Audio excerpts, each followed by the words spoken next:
friends, I hope you hear this morning. This happiness, or really what I believe is joy, doesn't come from having that perfect scorecard, that perfect record.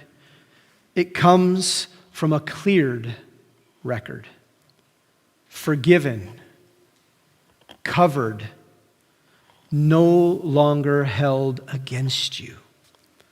That is grace when everything else falls apart. That is what Jesus did for you on the cross. Let's go back to Abraham just one last time. And this time, Abraham doesn't say something or does something that I think many of us would do. He asks for assurance, right? We want that last little bit. In verses 8 and 9 of Genesis 15, "O sovereign Lord, how can I be sure that I will actually possess this land?" And the Lord said, "Bring me a 3-year-old heifer, a 3-year-old female goat, a 3-year-old ram, a turtle dove, and young pigeons." Abraham believed God, but he still had that doubt. He still had that question. Abraham was counted righteous, but that faith, Abraham was a real man, right? We oftentimes can set him out on this pedestal and think he never wavered. No, it's clearly here.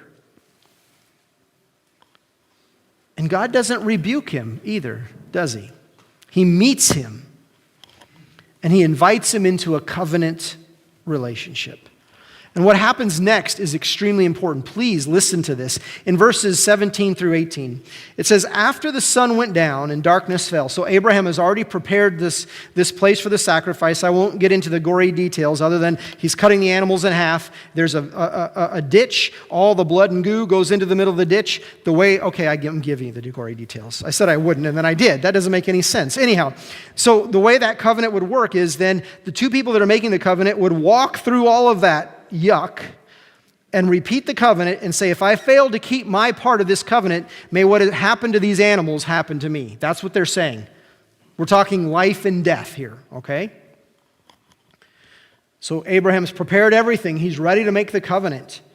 It says that he falls into a deep sleep, and it says that once darkness fell, Abram saw a smoking fire pot and a flaming torch pass between the halves of the carcasses.